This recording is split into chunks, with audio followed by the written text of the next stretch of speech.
If you don't know me, my name's Kelsey. I'm a 747 pilot. Hey Kelsey, nice to meet you. I'm Eddie, and this is my family. This is my Japanese wife Mitsuko and our two daughters. We are an international family. There were many people back in the US in my college days who married, started families in the US, people from different countries like Peru and Spain, Korea and China, India and Japanese. So people from different nationalities who met in the US and started family there. I have an international family as well. We moved to Japan in 2013. I have a Bachelor's of Arts degree in English and International Business and a Master's of Science in Emergency Management. These are some of the areas that I had to study. If you're dealing with natural disasters and how to prevent them, you gotta know the environment where we live. So these are some of the area of studies that I had to learn to study in order to complete my master's program. I have a way to once and for all prove whether the Earth is flat or not. Alright Kelsey, I hope you don't mind that I'm having a picture here upside down. I don't mean to offend or anything. I'm just demonstrating that if you believe on a spinning ball Earth, at some point, if you're flying from Buenos Aires to Melbourne, you're gonna have to be upside down flying this airplane. We'll start off here in Miami and we'll fly down to Buenos Aires, Argentina. So this is what I was just talking about. If you believe you live on a ball, you're gonna have, this ball has 360 degrees. So if you cross the equator, you would have to be flying at a 90-degree angle. But that doesn't happen. And you can explore the city, and then we'll go from Buenos Aires down to Melbourne, Australia. I have several friends who are architects or engineers, and they back the flat earth because they do not account for curvature when building any of their work. I'm a structural engineer, and I've taken a lot of physics courses in my life, and I started to look into the curvature of the earth, and so I'd found that the flat earth community had created this. Someone out there did this. This is a curvature chart. The flat earthers are making a curvature chart, and they're showing how much curvature would have to be, we would have to see in all directions, because it's a sphere, anywhere on Earth. And this was drawn in AutoCAD, and since I'm an engineer, I have access to AutoCAD. The first thing I did is I went and drew a circle with a radius of 3,959 miles, which is the accepted radius of our Earth. I converted that to feet, which comes out to over 20 million feet, and started plotting points and finding that this is very accurate. This is exactly what you get.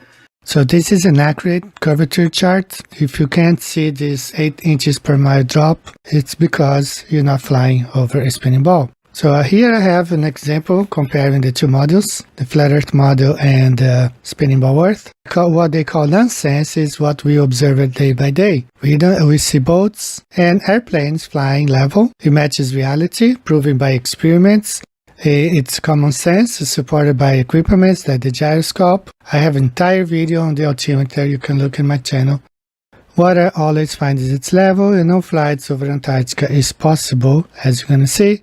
And the ball Earth doesn't really match reality. We don't see planes flying at a 90-degree angle. I'm from Brazil. I flew New York, São Paulo several times, Atlanta, Miami, all those cities in the US from São Paulo and Rio. So we don't cross the equator at a 90-degree angle.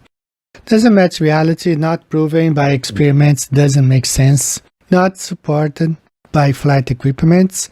Water inexplicably sticks to a ball while insects can fly. So they say gravity holds the oceans down, but little insects and birds can fly, so it doesn't really make sense. And the flights over the Antarctica are fake, it's not possible. So if you believe in a spinning ball, as I told you, don't take as offense, but you would have to be flying upside down just like in this animation. First, if we were to go from Buenos Aires to go to Melbourne, based off of your map, we would have to fly all the way up, back through America, over part of Canada, some of Asia, and then through the north part of Australia to get all the way down to the south part in the regular global world of Australia, which is where Melbourne is. No, that's not how it works, Kelsey. I think you probably are familiar with the jet streams, and the pilots that know about the jet streams, they fly with them. So this is the route this airplane flies from South America towards Australia. There are jet streams come both ways. The flights from Buenos Aires or Santiago to Australia, they fly along the jet stream, as Captain Marcelo from Argentina says in this video. And Buenos Aires Sydney is the longest flight ever made for any airliner. The inbound flight, due to the winds, depends, arrives up to 16 hours and 45 minutes. Flight time, not block.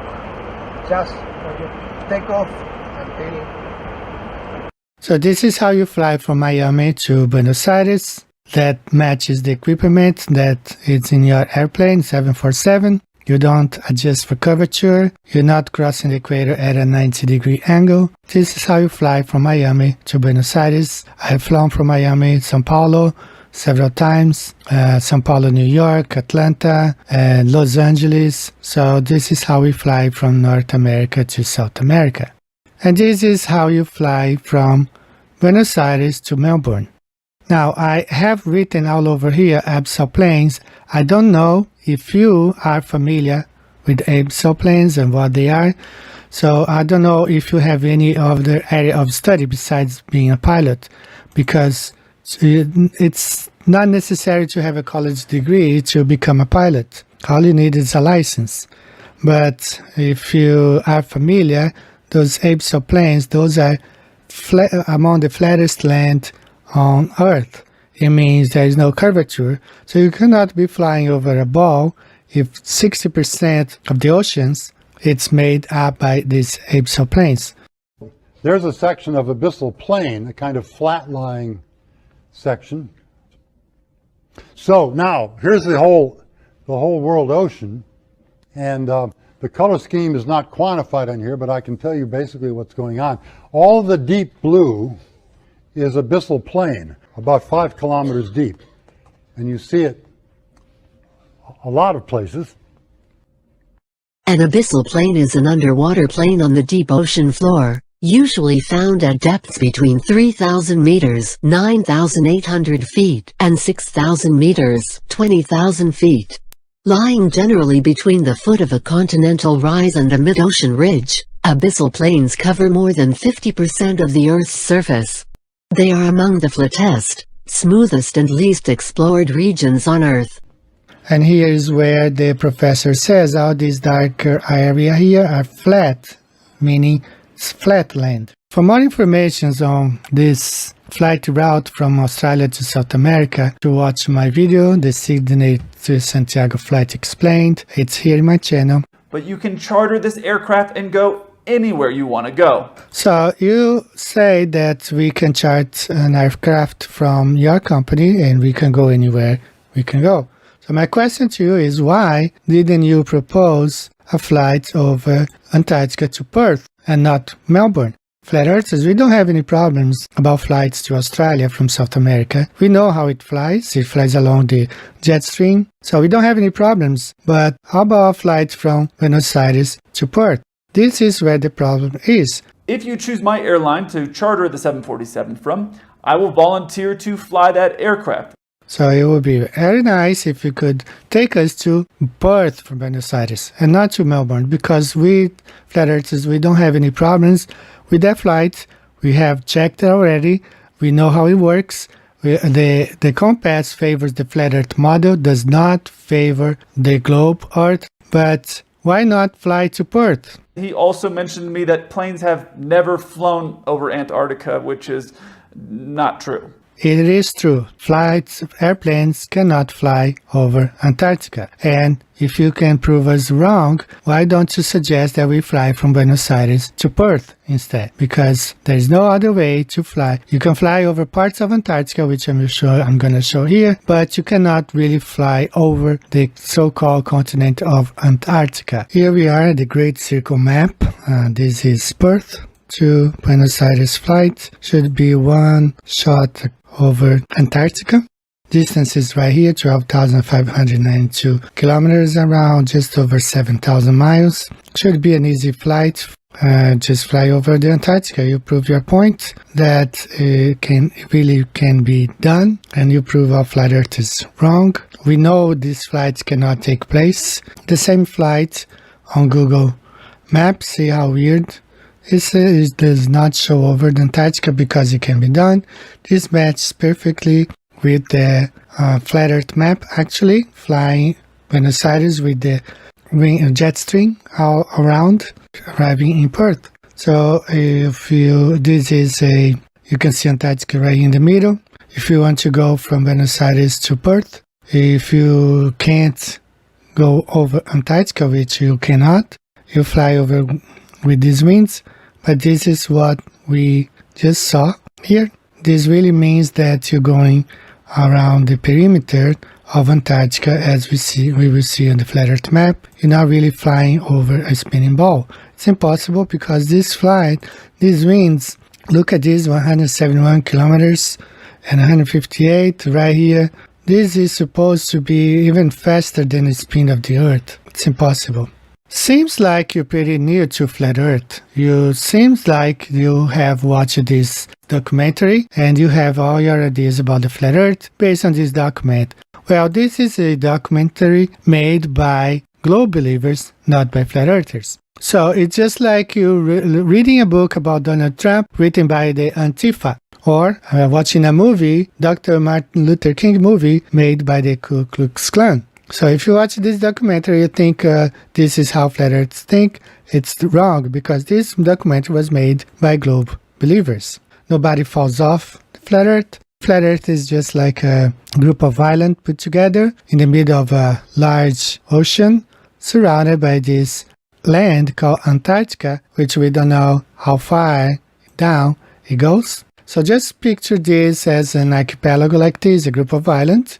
So let's name each island, let's say North America, South America, Africa, Asia, and Australia. There was not an extra island there for Europe, but this is just for you to have an idea. And then picture the 60th degree parallel, which no one can really navigate any further than that. And we have the Antarctica, the ice wall, as Admiral Byrd said. We had added nearly 500,000 square miles to the Pacific Ocean. And here is our journey's end. At length we sighted that great natural phenomenon, the ice barrier.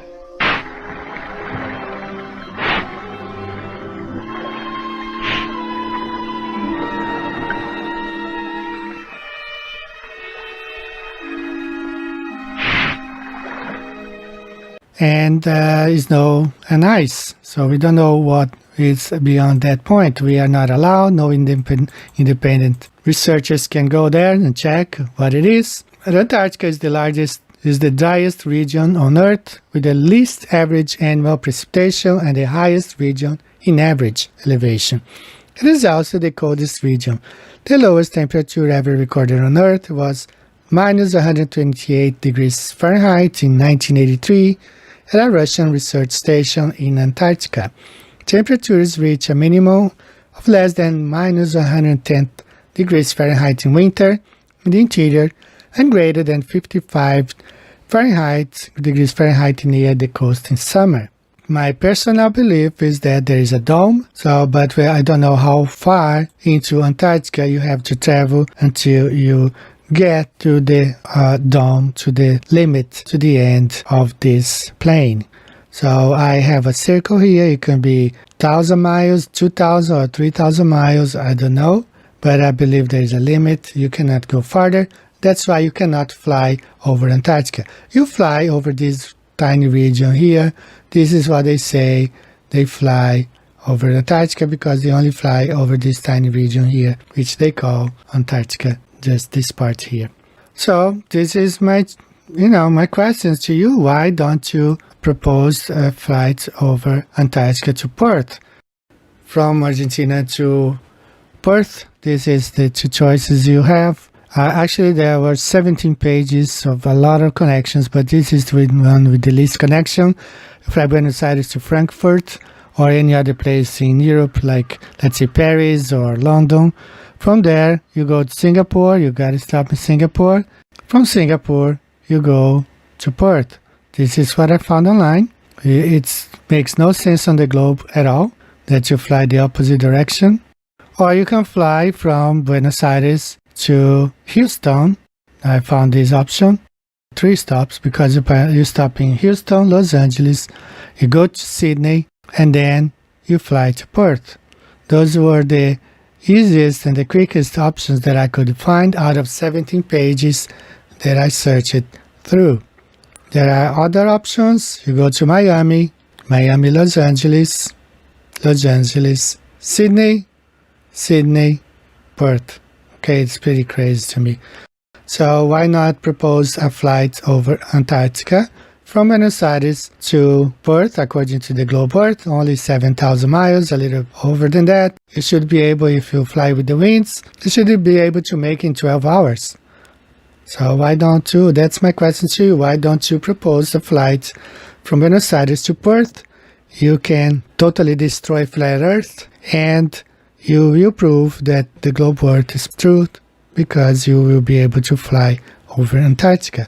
I say it's not possible, we flat Earth say, and we are backed by the simple fact that there are no flights over Antarctica whatsoever. This Buenos Aires to Perth that I'm showing to you right now demonstrates what I'm saying. There's no possible flights over Antarctica from Buenos Aires to Perth, not even a charter flight.